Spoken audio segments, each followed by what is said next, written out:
Para mim é uma alegria estar aqui mais uma vez. Louvo a Deus pela vida do pastor Léo, da pastora Cintia, de todo o corpo de obreiro, corpo ministerial dessa igreja. Eu sou da Assembleia de Deus Magalhães Baixo, cujo ministério é Marechal Hermes de Madureira. Agradeço já a oportunidade que o pastor Léo me concede de estar aqui nessa tribuna para ministrar a palavra do Senhor. E, sobretudo, agradeço em primeiro lugar a Deus. A Ele eu rendo toda a honra, a Ele eu rendo toda a glória, a Ele eu rendo todo louvor e toda adoração. Quero desde já deixar aqui já registrado também um abraço forte para o bispo primaz Manuel Ferreira, que completou 91 anos, bispo da nossa igreja, 91 anos de idade. Não é para qualquer um chegar a um ancião a essa idade ao qual ele chegou. Vamos direto ao texto, porque senão eu fico vendendo peixe demais. Abra sua Bíblia no tema da campanha, por gentileza. Livro do profeta messiânico, profeta Isaías, capítulo de número 41, e o verso é o de número 10.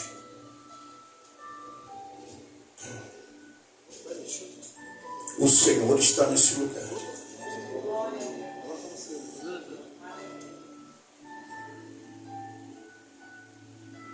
Eu pude sentir a presença dele quando eu pisei nesse lugar. Todos acharam? Então vamos ao texto. E está escrito assim: ora, não temas, porque eu sou contigo. Não te assombres, porque eu sou o teu Deus. Eu te esforço e te ajudo, e te sustento com a destra da minha justiça. Agora abra, por gentileza, no capítulo de número 44 do mesmo profeta. Capítulo 44, verso 28. É o último verso do 44. Isaías 44, verso 28. Que está escrito assim: a quem diz de Ciro, é o meu pastor, e cumprirá tudo o que me apraz, dizendo também a Jerusalém, se edifica, e ao templo funda-te. Amém, igreja? Vamos orar? Bota sua Bíblia aí no banco, na cadeira, e ainda de pé comigo. Pai Celestial, a minha oração não vai invalidar a oração da pastora. É só apenas um complemento. E desde já, eu já quero te pedir, ó Deus, de acordo com aquilo que eu sempre te peço, que eu diminua nessa hora para que o Senhor cresça. Eu te peço, ó Pai, que o Senhor tome os 4 cantos desse lugar. Aqui o Senhor tem a liberdade para salvar, para curar, para libertar, para batizar com o Espírito Santo, com fogo. Aqui, Pai, o Senhor tem a liberdade para tudo. E desde já, ó Pai, que essa mensagem seja, Pai, como uma semente poderosa, e que ela encontre aqui, Pai, uma terra produtiva, uma terra fértil, uma terra pronta para recebê-la. Mas se não for possível, ó Deus, transforma essa palavra em uma flecha de fogo, que essa palavra vai e produza o resultado ao qual ela está sendo lançada, e que venhamos a sair daqui hoje fazendo a oração dos santos e dizendo: Maranata, Maranata, ora vem, Senhor Jesus. E se tiver algum crente aqui canela de fogo, algum crente aqui batizado, cheio do Espírito Santo, pega ele nessa noite, Jesus, e mostra a ele o verdadeiro nível da adoração. Continua falando conosco, ó Pai. Fica conosco. é o que eu te peço agora e sempre. Em nome de Jesus, e aqueles que concordam diz: amém. Tome os seus assentos, por gentileza. Aplaudem ao Senhor Jesus, porque Ele é bom, Ele é poderoso. O texto de Isaías, ao qual nós lemos aqui o tema da campanha, para eu poder falar a respeito dele, eu preciso primeiro voltar um pouquinho no tempo, para que vocês consigam entender o porquê que Deus estava dando a eles uma palavra de coragem, para que eles não tivessem medo das aflições que estavam enfrentando. Então, voltando um pouco atrás, primeiro eu tenho que lembrar vocês que Deus, quando instituiu homens na terra, instituiu alguns para serem reis, outros para serem sacerdotes e outros para serem profetas. A função do rei é representar o povo. A função do sacerdote é levar a adoração do povo a Deus. A do profeta é a mais complicada, porque ele tem que trazer as lamúrias de Deus para o povo. E nem sempre o povo está preparado para poder ouvir aquilo que Deus quer. Eita, Jesus. E na maioria das vezes nós somos assim. A gente para 1000 vezes para ouvir mais palavras de pessoas do que parar para ter a sensibilidade de ouvir o que Deus quer falar. E aí é que começo a viajar, porque Deus levantou alguns reis, e eu quero justamente focar aqui, porque esses homens que foram levantados para reis, alguns começaram muito bem e terminaram muito bem. Outros começaram mal, terminaram bem. Mas teve, infelizmente, alguns que começaram muito bem e terminaram muito mal. E ao terminar muito mal, a maldade, às vezes, a decaída do homem traz consequência não só para ele, mas para uma geração inteira. E ali o que acontece? Começou assim, um homem chamado Ezequias. Esse homem, ele começou o ministério dele muito bem, o reinado muito bem. E ele começou já expulsando de lá, de Jerusalém, os feiticeiros, expulsou os idólatras, começou a expulsar um monte de pessoas que faziam aquilo que era mal aos olhos de Deus. Moisés havia construído uma serpente de bronze, chamada Nilstã. E essa serpente, quando as pessoas bastavam olhar para ela já curava as pessoas. Mas quando chegou um tempo passado, essa serpente ela passou a se tornar um objeto de idolatria. Ela passou a não curar mais. Então esse rei, o Ezequias, ele fez o quê? Ele mandou destruir essa serpente. E ali o que ele faz? Destrói os altares de Baal, de Azera. Não sei se naquela época já tinha os altares também de Marduk, de Astarote e de entre outros.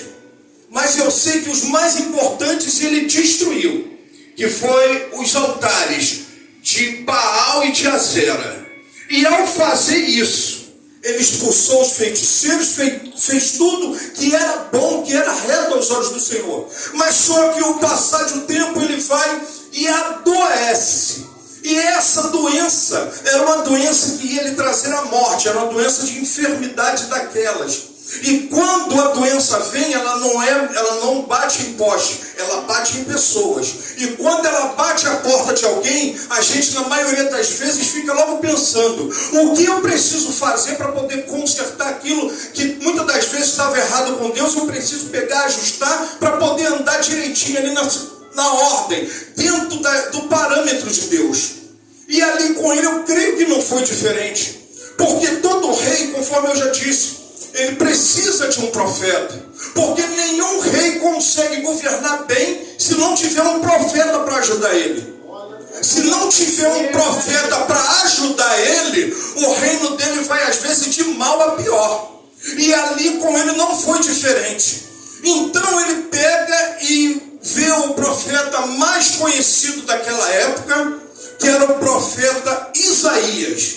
E o profeta Isaías foi convidado a ir ao palácio para poder fazer uma honraria, fazer uma oração. Não sei se era a oração das 3, a oração das 6, se era a oração da manhã, mas eu sei que ele foi convidado.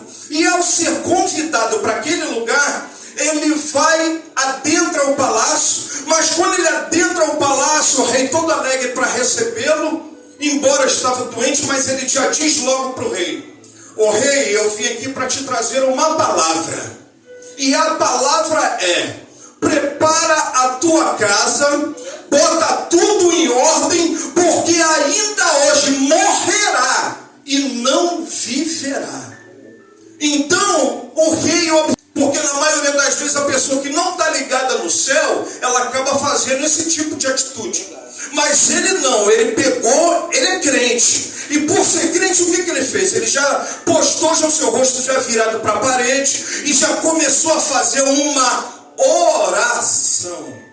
E a oração dele, eu não sei como é que foi, mas eu creio que entre as entrelinhas, ele deve ter dito assim: "Senhor, me dá mais um tempinho, porque eu fiz tudo que era bom para os teus olhos. Eu destruí os altares, eu expulsei os feiticeiros, eu botei ordem nessa casa porque ela estava uma bagunça. E agora, Senhor, como é que eu vou poder preparar, botar minha casa toda em ordem em um dia, sabendo que nesse mesmo dia eu vou morrer? O que eu preciso fazer para que eu ganhe tempo?" Só que o profeta Isaías, ele não é igual o nosso pastor, que vai à nossa casa, leva uma palavra e depois ele vai e diz: "Fica na paz, um abraço, que Deus te guarde." Não, ele deu a palavra e foi embora.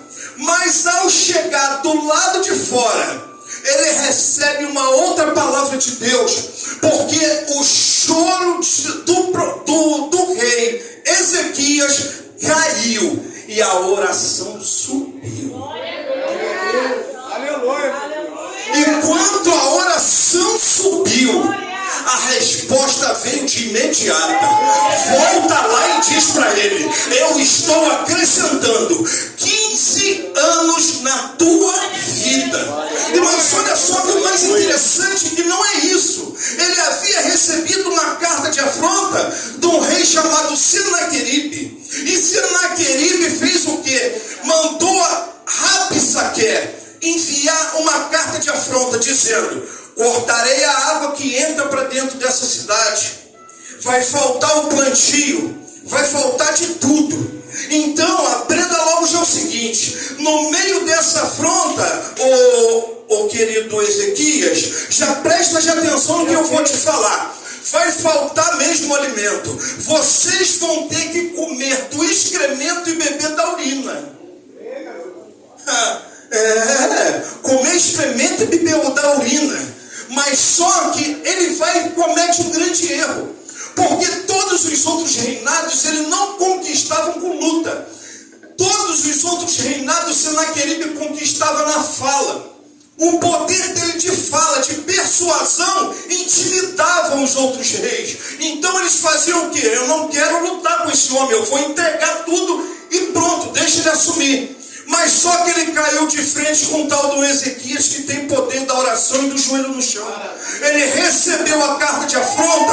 Acredito eu que ele deve ter entrado nas recâmaras do santuário, colocado aquela carta debaixo do seu joelho e começado a orar. É Deus dizendo para alguém aqui: "Eu ainda realizo o poder, pedidos de oração, e eu respondo a todo crente que coloca uma carta debaixo do seu joelho."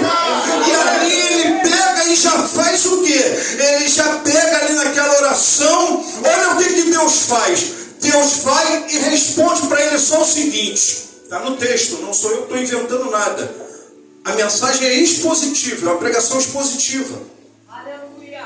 Então ele pega, ele vai e está ali naquele lugar, naquela agonia. E olha o que acontece. 185 mil homens prontos para a guerra, para tomar a cidade, para tirar Ezequias do trono, um homem doente. Mas eu não sei como é que foi essa oração que ele fez, que eu sei que numa noite só, 185 mil homens de Senaqueribe foram mortos por um único anjo. E a resposta veio. E ele fugiu para a cidade dele. E ao fugir para a cidade dele, ele vai e entra na recâmara da adoração, da idolatria, e começa a orar ao Deus dele. E ao orar ao Deus dele, o que acontece? Os filhos dele matam ele. Matam ele. Então ali já viu um homem que foi derrotado porque afrontou ao Deus de Israel. Não há alguém que afronte ao Deus de Israel e que não seja cobrado. Não há alguém que deboche de Deus que não venha depois uma retaliação. Não há alguém que deboche de Deus e que Deus deixa passar despercebido. Não há alguém que afronte ao Deus de Israel que não fique impune. E ali, olha isso, ele pega ali doente, ele recebeu aquela palavra para ficar bom. Mas a dúvida bateu na cabeça dele, porque ele recebeu duas profecias, pastor. A primeira foi: prepara a tua casa que tu vai morrer. Agora não, eu estou te dando aqui uma palavra de vida. E olha, a primeira palavra que saiu da boca de Isaías foi: eu vou acrescentar. Não, eu vou repetir. Eu vou acrescentar. Ah, mas o Senaqueribe falou que ia tomar o meu trono. Eu vou acrescentar. Ah, mas ele falou que vai cortar a água da cidade. Fique tranquilo, eu vou acrescentar. Ah, mas ele falou que a gente vai comer do excremento e beber da urina. Fique tranquilo, eu vou acrescentar. Aí ele pega e faz o que? Ele pega, o profeta vai, ele duvida do profeta. Ele vira e diz para o profeta: se é verdade a palavra que sai da tua boca, faça o sol voltar 10 graus. Porque se o sol voltar 10 graus, eu vou acreditar naquilo que você está me falando. Aí Isaías deve ter pensado assim: poxa, profetizar comigo, mas milagre eu não posso não. Isso aí foge da minha alçada, eu não posso fazer. Então faz o seguinte: ó Deus, ele tinha uma carta de afronta, ele tinha uma palavra de morte, recebeu uma palavra de vida, e agora ele está com dúvida se a palavra de vida vai trazer mesmo vida a ele. Pai, agora é contigo, me ajuda aí. Olha o que Deus faz. O sol, para o movimento que você faz, para aí no seu lugar, tá bom? Tá bom. Lua, obedece aí. Terra, faz o seguinte: para o giro de translação, porque isso aí é fácil. Mas o difícil é: para agora o sentido de rotação. Imagina a Terra estar girando mais de 1.800 km por hora. A Terra girando, e ela fala: mas se eu parar, vai destruir tudo. Pode haver uma grande implosão, vai destruir o planeta, o sistema de fotossíntese vai ser alterado, o sol que é forte demais, ele vai encandecer, pessoas vão morrer torrada, esturricada. Do outro lado, a Lua, ela parando, o que vai acontecer? Pode haver no sistema glacial alguém morrer congelado. Então eu não posso fazer isso. Aí Deus vai e diz: se você parar, eu vou te sustentar. Ali ele vai e faz o seguinte: o sol vai e para, a terra para tudo. E ali, olha o que ele faz. Agora, terra, volta no sentido de 10 graus. Aí tinha lá na escadaria de Acais um relógio. É o relógio de Acais, mas chamavam de escadaria de Acais aquele lugar, porque era a escada que já dava justamente a medição a qual a pessoa subia para poder chegar até o relógio. Então ele vai e pega e diz: olha voltando. São 10 graus, não é? 10, a saúde vai voltar. 9, 8, a enfermidade vai sair. 7, 6, o vigor volta. 5, a tristeza sai.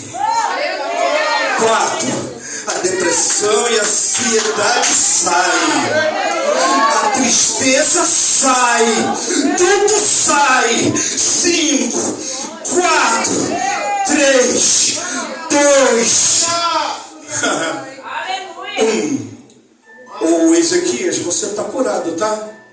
Mas se perguntarem como é que foi essa cura, você diz que foi um emplasto de fio que foi colocado no local da enfermidade, porque se disser para algum desses povos, eles não vão acreditar. Vão dizer que isso é maluquice.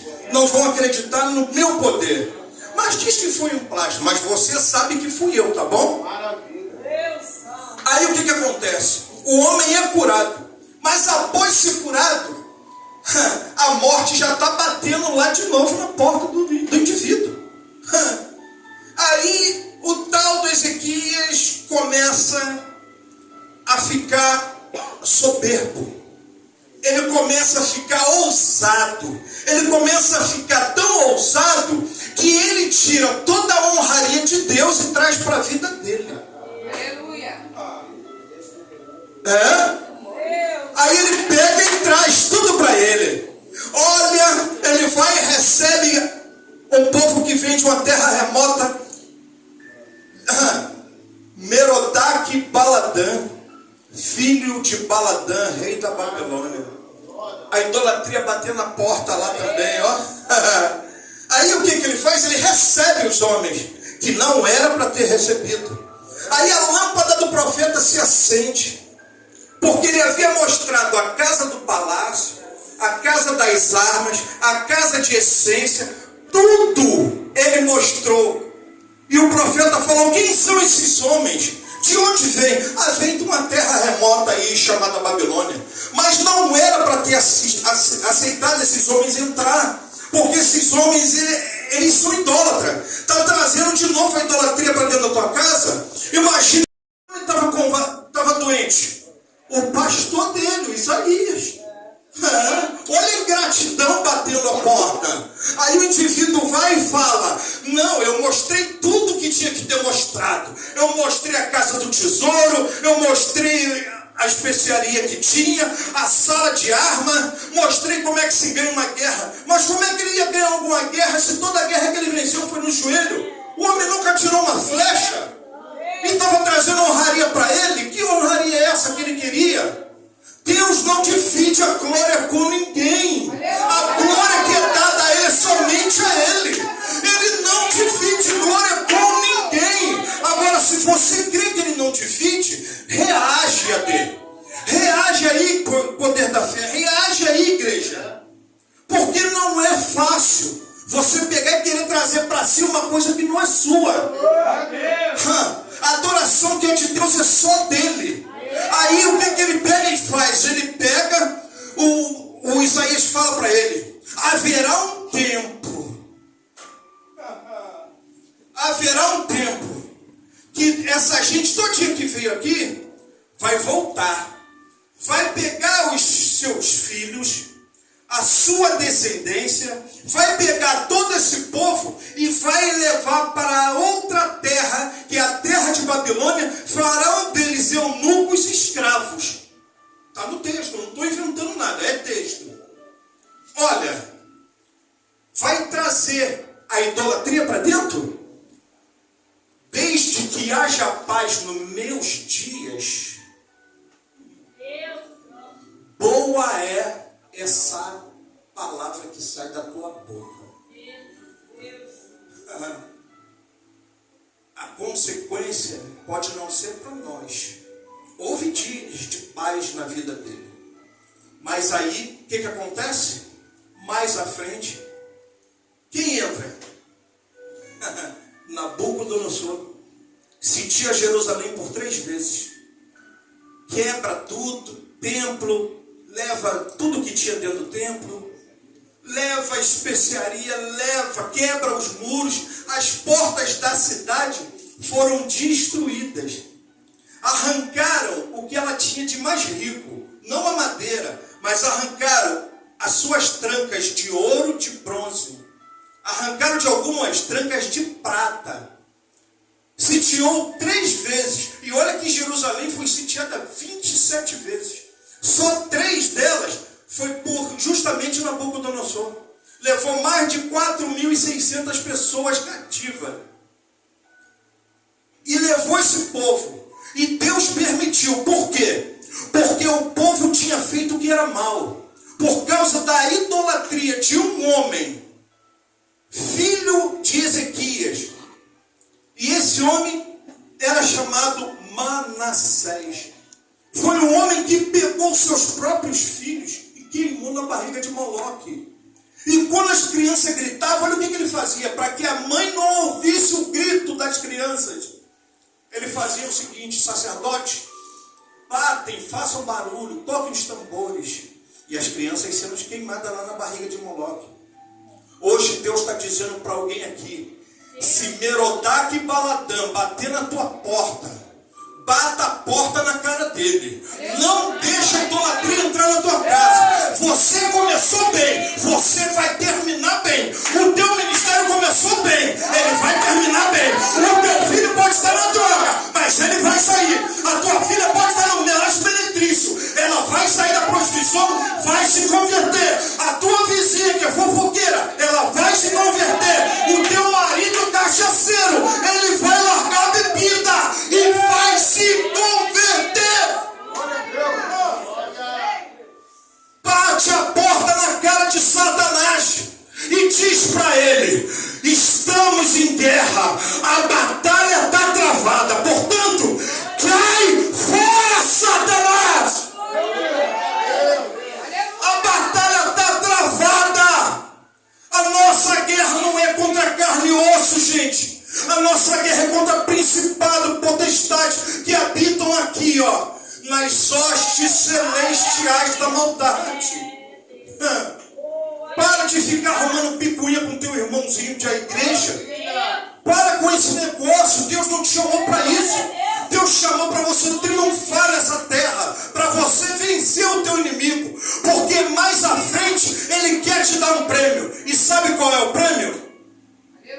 Dada a palavra de ordem, o Senhor descerá do céu com grande alarido, com voz de arcanjo, com trombeta de Deus. Os que morreram em Cristo ressuscitarão primeiro. Aí nós que ficamos aqui, Paulo, fique tranquilo, vocês terão os corpos transformados e arrebatados serão aos ares e viverão com o Senhor nas alturas. Agora alguém crê? Alguém crê? Quem crê? Reage, crente. Reage! Aleluia! Voltando para o texto. Então o que acontece? O povo já está lá em Babilônia. 70 anos sem Deus se comunicar.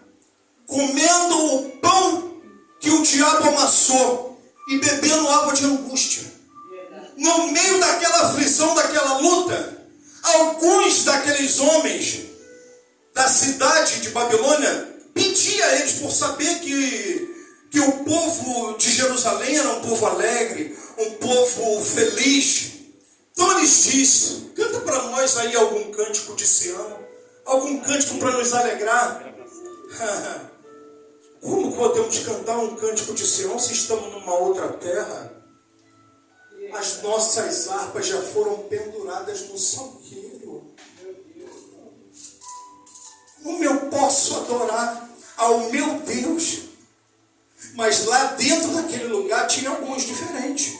Não vou nem entrar nesse contexto, mas vou dar só uma palhinha. Daniel. Aleluia. Deus. Aleluia. Ele está aqui, mas ele não é daqui. Ele está aqui, mas ele é de lá. Hoje eu estou, amanhã eu não estou. Porque estar é temporário, agora ser é permanente. A minha cidade natal é Jerusalém. E ali, naquela tristeza toda, passando aqueles perrengues todos, 70 anos sem Deus se comunicar. Mas aí sai a palavra da boca do profeta, né? Lindo isso. Vamos voltar para o texto. Não quero estender muito, porque não há necessidade. Todos já entenderam já a mensagem. Isaías 41, verso de número 10. Olha o que ele diz. Não temas, porque eu sou contigo. Não te assombres, porque eu sou o teu Deus. Eu te esforço, eu te ajudo e eu te sustento com a destra da minha justiça. Quando eu olhei para esse texto, o que mais me chamou aqui a atenção foi essa primeira palavra que ele solta aqui, antes da vírgula. Não temas. Ah, mas pode estar o inimigo se levantando, ele quer tomar o meu trono. Não temas. Ah, mas ele falou que vai cortar a água. Não tema. Ah, mas ele falou que quando ele cortar a água, que não entrar mais água na cidade, a gente vai comer excremento. Não, não vai não. Não tema. Não, mas a gente não vai ter água para beber nem para o plantio. Não temas. Deus usou essa palavra 365 vezes na Bíblia para dizer para o homem: eu dou coragem a vocês, portanto não tema.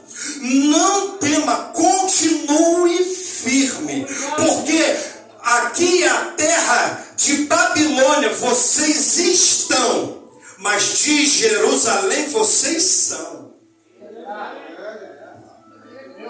Jerusalém aqui é só um local de passagem. Logo, logo eu volto a me comunicar com vocês. E aí o que acontece? O povo naquela angústia, naquela tristeza toda, o que acontece? Um homem resolve pegar um papiro e começar a estudar. Porque o rei que já reinava em Babilônia já não era mais Nabucodonosor, já tinha passado. O reino do filho também já tinha passado. O reino de Ciro, de Dario já havia passado. Mas olha o homem que estava lá. Ciro. E o mais engraçado é, os homens começaram a procurar e acharam. Olha o que eles acharam. Isaías 44, que nós lemos. O verso de número... Isaías 44, o verso de número 28. Há quem diz de quem? De Ciro. Ele é o meu... Ciro é o meu? Pastor. Mas ele é um homem pagão. Como é que ele pode ser pastor de alguém? Meu Deus.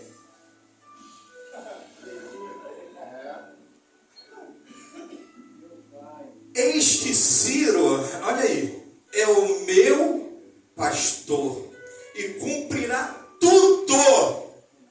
Não é só metade, não é só um pouquinho, não é só o final. Não, ele cumprirá tudo. Tudo o quê? Que apraz ao Senhor.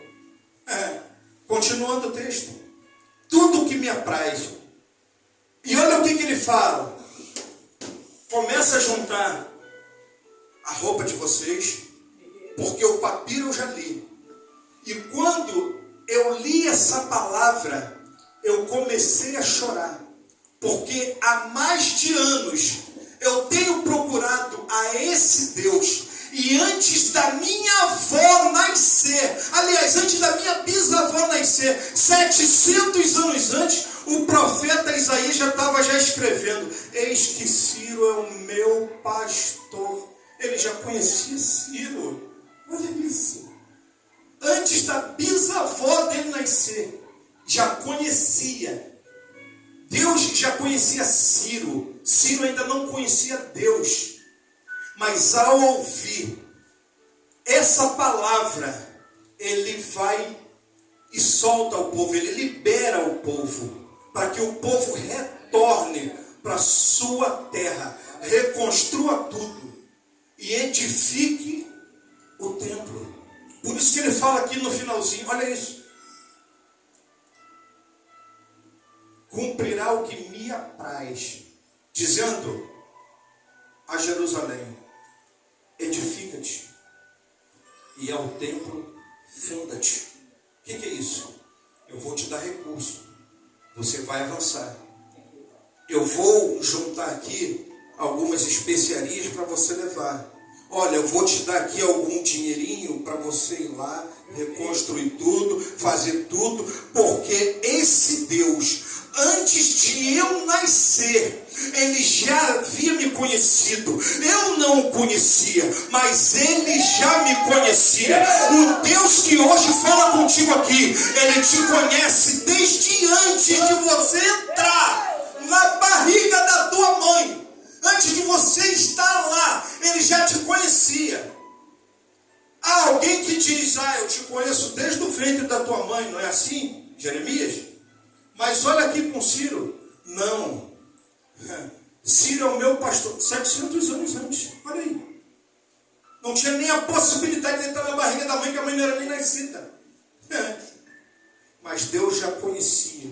O Deus que conheceu, que conhece, Ciro conhece cada um aqui, sabe das suas petições, ele sabe das suas vontades, das suas necessidades. Deus não veio aqui para te dar aquilo que você quer, ele veio para te dar aquilo que você precisa. Deus não vai te dar também nada, ele não vai te dar, aí você vai dizer, não vai, não, ele vai te preparar. Deus não dá nada para ninguém, gente. Ele prepara você para receber tudo. Essa é a diferença. Então, quando você se prepara, quando você entra no querer de Deus, quando você começa a abandonar toda a idolatria, quando você começa a abandonar os postes ídolos, Baal, Azera, Marduk, Astarote, entre outros lá, toda essa porcalhada toda que não presta para nada, ele começa a entrar em ação e trabalhar na tua vida. E o mais legal é que as bênçãos do Senhor, quando ela não alcança somente você, ela alcança você e toda a tua descendência. Então não aceite palavra de maldição. O teu filho é uma bênção, o teu esposo é uma bênção, a tua casa é uma bênção. Tudo que você puser a mão e a planta dos teus pés prosperará. Agora, se alguém crê nisso, dá um grito de glória, crente. Reage, crente.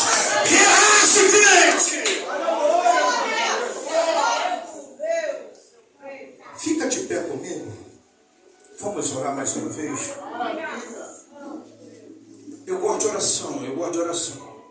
Por mais curtinha que ela seja, eu gosto de orar. Pai, mais uma vez eu te agradeço, eu te glorifico.